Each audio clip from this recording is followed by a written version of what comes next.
Magandang araw sa inyong lahat. Pag-usapan natin ito. Tama ba itong ginawa ni Daddy Diggs? Sabi diyan sa balita, Duterte files malicious mischief. Kasi po nagsira ng property yung mga pulis. Naggiba sila. Charges against Abalos, PNP, over KOJC operations. Oy, nagsampa ng kaso si Daddy Diggs laban sa inyo. Grabe, no? Fiscal pa yan, dati pang presidente yan. Hindi niya alam na under the rules ng pag-serve ng warrant of arrest, kapag kami mga ganyang resistance, they can break in. Pwede silang mag-iba, di ba? Dahil ang pinaka-importante, pinakamataas po sa hierarchy ay ang ma-serve ang warrant of arrest para yung tao na subject dun sa warrant ay madala sa korte, maiharap sa judge. Ang tanong nga, wala bang resistance doon ng mga taga KOJC? Naglagay pa nga sila ng mga barbed wire . Tapos may mga bantay pa silang tao. Kung wala hong resistance na ganyan, 'di ba, hindi kakailanganin ng mga pulis na maggiba ng pader o maggiba ng gate na tinilagyan nila ng yero.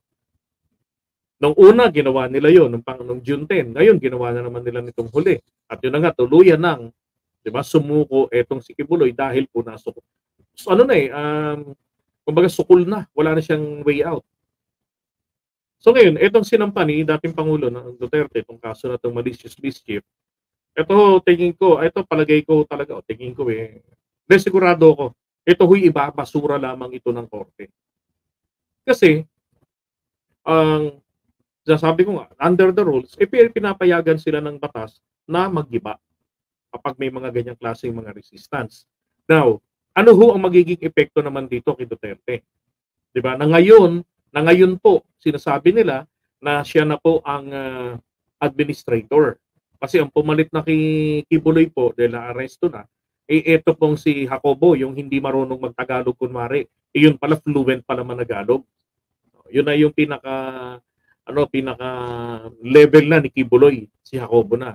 So siya nang which is alam ko yun ang administrator, so ngayon siya na yung administrator si Duterte. So pag ito ho ay na-dismiss, isa ho malaking kahihiyan sa kanya yan. Lalo na nung siya sinasabi nga nila, lahat ng mga kaso na nahawakan niya bilang piskal walang nanalo Puro olats. 'Di ba? At saka bilang dating presidente, hindi po niya dapat po diyan nauunawaan niya yung ginawa ng mga kapulisan natin.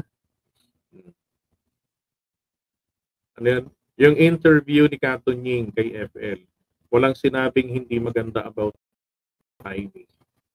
Kahit si PBBM parang hindi iniinda ang ginagawa ng kapatid niya. Palang siguro talaga. Totoo po yan. Epal talaga.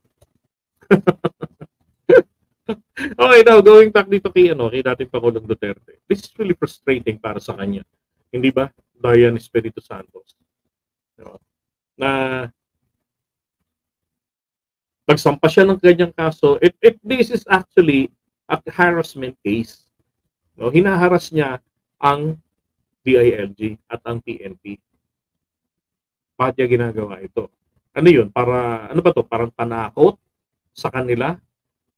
Dahil hindi na siya ang pinapanginoon ng mga yan. Abay, dapat lang din naman. Unang-una, nasa lagay po nila ang side niya ay nasa mali. Diba? At saka wag siyang mag-alala. Yan din naman ang aresto sa kanya. Kapag nagkatotoo po na ngayong September dumating ang warrant of arrest laban sa kanya galing ng ICC. Nakita ho ninyo yung sa Indonesia, yung police nila, 'di ba? Yung general nila, Indonesian general 'yon. Nakalimutan ko yung pangalan nun parang Miro yata, ganun. Nagsusuot lang ng jacket ng Interpol.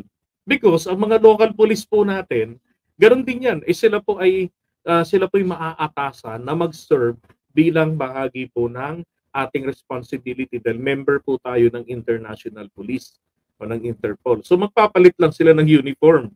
Diba? So it's the same faces who's going to arrest him pagdating po ng warrant of arrest niya galing po dyan sa ICC.